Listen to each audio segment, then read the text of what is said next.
আমাদের এখানে মোটর গাড়তেছে, তো মোটরের জন্য এখান থেকে পানি বা হলো আপনার কারেন্ট নেওয়া হয়।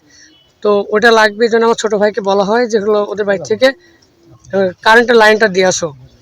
তো আমার ছোটো ভাই যখন যাওয়ার পরে যখন গেট খুলে দেখে যে হলো লাশ, ও দেখে চিৎকার দিয়ে ওঠে। তারপর আসার পরে যখন মুরব্বীকে দেখা হয়, ওর তখন বলে যে ওর নাতি ছিল সাথে।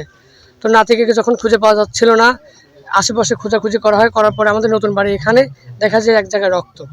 তো রক্ত দেখে সূত্রপাত দেখে আস্তে আস্তে আগাইতে এখন দেখি এখানে হলো নাতির লাশটা পড়ে আছে।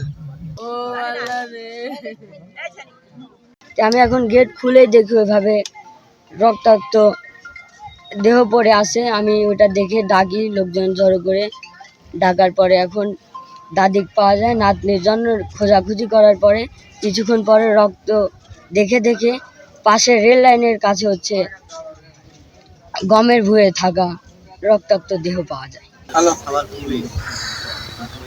আমরা পরে এই মানুষজন আইছে, খবর পাই আমরা ছুটি চলি আইছি।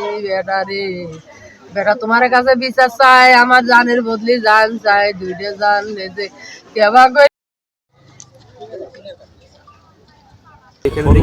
যে অপরাধ যেভাবে এখানে নিয়ে আসে একাধিক থাকতেও পারে, বাট আমরা কনক্লুসিভ বলতে পারতেছি না। বাট মানুষ ঘটনা ঘটেছে, যারাই ঘটায় এটা জঘন্য একটা কাজ করেছে, এবং যারাও এটার সঙ্গে আমরা একটু সময়তে আমরা জানাচ্ছি, আপনাকে জানাবো।